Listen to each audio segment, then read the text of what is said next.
We now move on over to the Caribbean, and US Secretary of Defense Pete Hegseth says that he would have made the same call in ordering a controversial follow-up strike on a suspected drug boat in the Caribbean that killed survivors. Hegseth made these comments while speaking to a defense industry forum and reiterated his claim that he was not present for the duration of the military operation. Hegseth denied that he had given an initial order to kill everyone on board and said that a decision had not yet been made on whether to release the full tape of the strike. Hegseth also noted that the US will resume nuclear weapons testing and modernize its nuclear triad on an equal basis as others, alluding to other nuclear powers like Russia and China. Now joining us, US Secretary of State or War, whatever you'd like to call him, Pete Hegseth, says that he would have made the same call in regards to this controversial follow-up strike on this suspected drug boat in the Caribbean that killed survivors, allegedly a double tap attack. Okay, let's give you some of the statements from Secretary of Defense Pete Hegseth.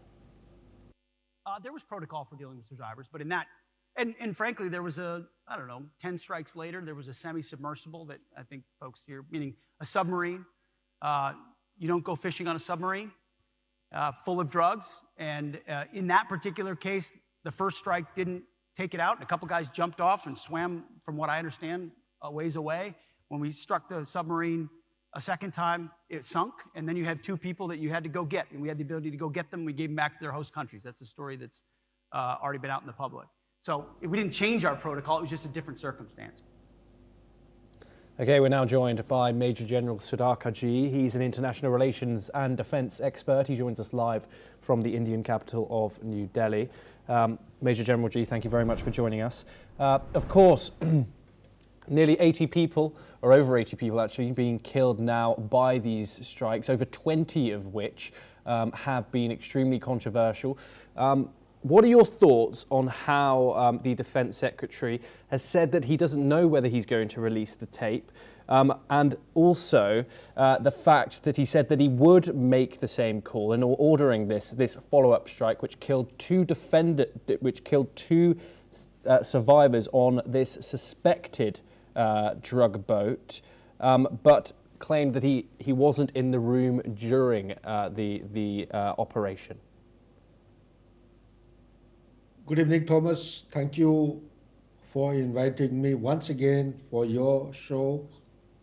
And thank you once again, you considering me as competent enough to respond to an issue as sensitive as this. In my opinion, Pete Hegseth should be sacked. Should be sacked. He should be removed from his appointment. In any kind of conflict, in no naval warfare, if two men are clinging on for life after the asset or the platform has been damaged, he has got no business. He's heading towards his self-destruction. Disaster like Donald Trump. I'm glad in your previous show, I'm very happy and compliment you and NewsX World and similar kind of platforms because of you people and I would say mainstream media, international and national. The USA has taken a turnaround. They have realized we don't want to lose a superpower like USA. We want them to remain in the mainstream. So same goes here. There is a rule of law. There is a rules of engagement. In a case like this, it simply cannot happen. This man doesn't know the rules of engagement. This has to be spoken out loudly and has to be called out. I'm sorry, you have given me an opportunity to bell the cat. And even if I have to stick my neck out, take this as sticking my neck out, he is actually damaging himself and USA and the historical legacy of epitome of rules-based international order. The same country has laid the rules-based international order. If at all there is a naval law, In times of conflict, it is this country which is laid out. He is violating, he's conflicting the rules which has been evolved over the years by his own country. Tell him, give him some time to go through the Constitution of USA. You will come across. You cannot hit such kind of people who, this is a very blatant human rights violation. I don't know why Amnesty International and Human Rights Watch, they haven't woken up till now. That's it, and back to you, please.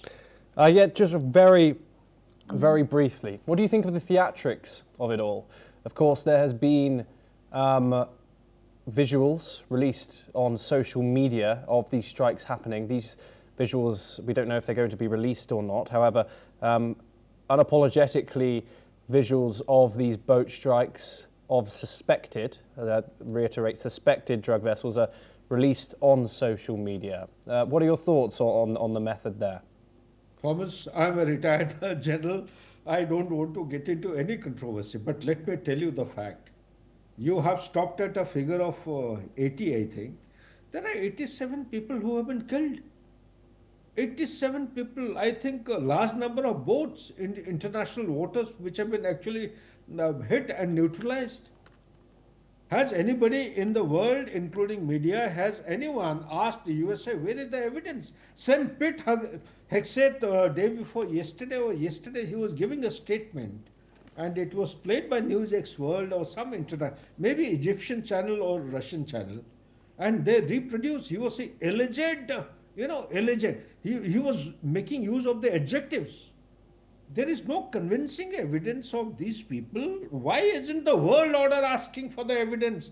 What makes you hit these people in the international waters? That is what my point is. Unfortunately, to answer your question in a very brief and concise manner, he is towing the line of Donald Trump for his survival. This man doesn't have courage of conviction. He needs to have a courage of conviction to survive as a human being, then as a leader, then as a minister or a secretary of a superpower like USA. Yes, Major General Sudhakaji, thank you very much. It's always a pleasure to talk to you here on the programme. Well, we now finish with our final story, and we move south. And Honduras's presidential race remains too close to call as voting counting enters its 7th day, with 88% of the ballots tallied. Conservative candidate Nasri Asfura, backed by US President Donald Trump, holds a razor-thin lead over centrist rival Salvador Nasrallah. Asfura has 40.19% of votes, about 20,000 ahead of Nasrallah at 39.49%. Leftist Rixi Moncada trials win in third with 19.3%. Election officials are reviewing 14% of ballots showing inconsistencies. The ruling Libre Party has called for a nationwide recount. Trump's endorsement of Asfura and his recent pardon of former President Juan Orlando Hernandez have drawn international attention. The streets of Tegucigalpa remain calm as workers continue hand-counting votes.